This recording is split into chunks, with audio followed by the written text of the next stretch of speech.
वज़ीर-ए-आज़म नरेंद्र मोदी ने साल के दूसरे मन की बात में पानी की अहमियत पर जोर दिया है। पीएम ने कहा कि इस बार हरिद्वार में कुंभ भी हो रहा है। पानी हमारे लिए जिंदगी भी है, अकीदत भी है और तरक्की की सिमत भी। पानी एक तरह से पारस से भी ज़्यादा अहम है। कहा जाता है कि पारस से लोहा सोने में तब्दील हो जाता है, वैसे ही पानी ज़िंदगी के लिए ज़रूरी है। इसलिए पानी के तहफ़्फ़ुज़ के लिए हमें अभी से ही कोशिश शुरू कर देनी चाहिए। संत रविदास जी का जिक्र करते हुए पीएम मोदी ने कहा कि रविदास जी कहते थे, कर्म बंधन में बंध रहियो, फल की ना तजियो आस। पीएम मोदी ने कहा कि हम अपने ख्वाबों पर, उनके लिए किसी दूसरे पर मुनहसर रहे, ये बिल्कुल ठीक नहीं है। हमारे नौजवानों को कोई भी काम करने के लिए खुद को पुराने तरीकों में बांधना नहीं चाहिए। अपनी ज़िंदगी को खुद ही तय कीजिए, अपने तौर तरीके भी खुद बनाइए और अपने हदफ भी खुद तय कीजिए।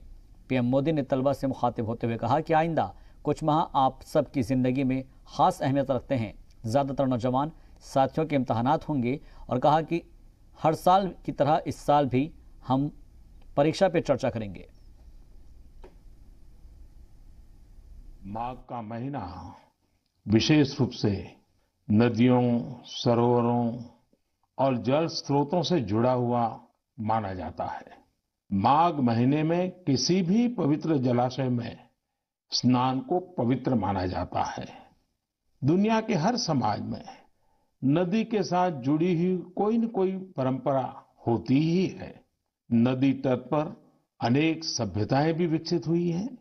हमारी संस्कृति क्योंकि हजारों वर्ष पुरानी है, इसलिए इसका विस्तार हमारे यहाँ और ज्यादा मिलता है।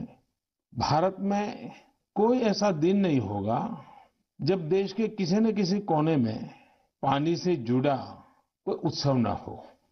माघ के दिनों में तो लोग अपना घर, परिवार, सुख सुविधा छोड़कर पूरे महीने नदियों के किनारे कल्पवास करने जाते हैं।